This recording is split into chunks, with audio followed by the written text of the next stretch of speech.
नमस्कार दोस्तों। क्या आपको पता है, एक बार लक्ष्मण खुद अपने भाई श्री राम के विरुद्ध विद्रोह करने के लिए खड़े हो गए थे। तो आज हम आपको इसी के बारे में बताएंगे। साथ ही हम आपको बताएंगे कि माता सीता को क्यों देनी पड़ी अग्नि परीक्षा।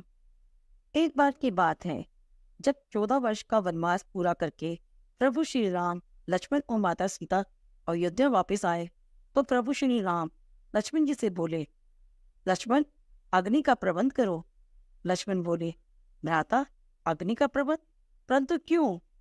श्री राम बोले, सीता को अग्नि द्वार लाकर मेरे पास आना होगा। यह सुनकर लक्ष्मण जी अत्यंत क्रोध में आ गए और बोले, नहीं भैया, ये तो अत्याचार है, ये अन्याय है। भैया, मैं आपका अर्थ समझ गया। इसका अर्थ है कि माता सीता को अपनी पवित्रता को अग्नि परीक्षा देकर साबित करना होगा। ये उचित नहीं है। आप उस सीता की परीक्षा लेने की बात कह रहे हैं जिसने अपने सुख, चैन और महलों का त्याग करके आपके साथ 14 वर्षों का वनवास काटा। उस सती को परीक्षा देनी होगी। एक राजा की पुत्री, एक चक्रवर्ती राजा की बहू होकर अपने एक पति के पीछे नंगे पांव वन वन भटकती रही। उनकी पूजा करने के स्थान पर उनकी परीक्षा किस दोष पर प्रभु, किस दोष पर? लक्ष्मण जी के ने कहने पर श्री राम उन्हें बोलते हैं, लक्ष्मण, मेरी बात तो सुनो। लेकिन लक्ष्मण ने कहा, नहीं भैया, मैं आपकी एक नहीं सुनूंगा।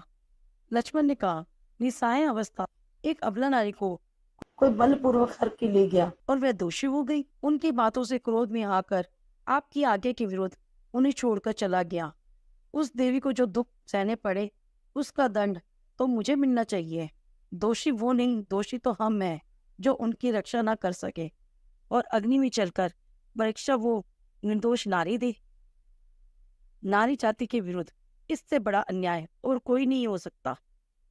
और आप ये अन्याय करेंगे तो याद रखिए भैया कि मैं भाभी को अपनी माता समझता हूँ और उनके पुत्र होने के नाते मैं आपके विरुद्ध विद्रोह भी कर सकता हूँ।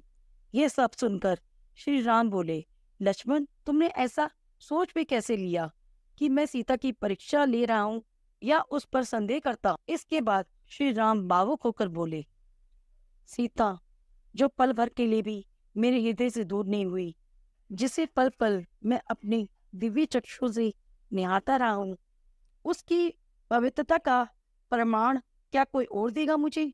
श्री राम बोले, लक्ष्मण, यदि किसी पुरुष का अपना हृदय ही किसी नारी का विश्वास नहीं करता, तो उसे दूसरे किसी की भी प्रमाणों का पूर्ण विश्वास नहीं हो सकता। और फिर राम और सीता अलग कहाँ, वो तो एक ही है। सीता की परीक्षा लेना मेरी स्वयं की परीक्षा लेने के समान है। मैं जो बात कह रहा हूँ उसमें संदेह और परीक्षा का कोई प्रश्न नहीं है। तुम नहीं जानते लक्ष्मण, यदि सचमुच रावण सीता को हाथ लगाता तो उस परम सत्य के तेज से उसके हाथ जल जाते। राम जी की बात सुनकर लक्ष्मण जी बोले, यह परीक्षा नहीं है तो और क्या है? अग्नि द्वार से लागना, ये सब क्या है? श्री राम बोले, प्रिय लक्ष्मण, मुझे अग्निदेव से अपनी सीता वापस लेनी है। उसके लिए यह लीला करना आवश्यक है। श्री राम जी की बात सुनकर लक्ष्मण सोच में पड़ गए और प्रभु श्री राम जी से बोले, अग्निदेव से सीता वापस लेनी है?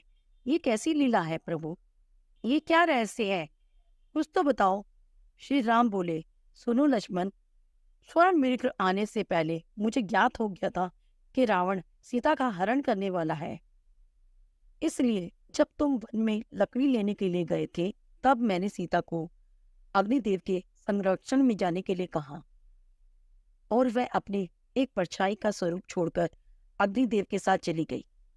असुरों की सेना और रावण के अंत के लिए यह अति आवश्यक था कि रावण सीता का हरण करे और मेरे बाण से उसका अंत हो। यह सब सुनकर लक्ष्मण शांत हो गए और प्रभु श्री राम से क्षमा याचना करने लग गए। राम जी बोले, लक्ष्मण, क्षमा कैसी? मुझे गर्व है तुम मेरे भाई हो और सीता को तुम जैसा देवर मिला।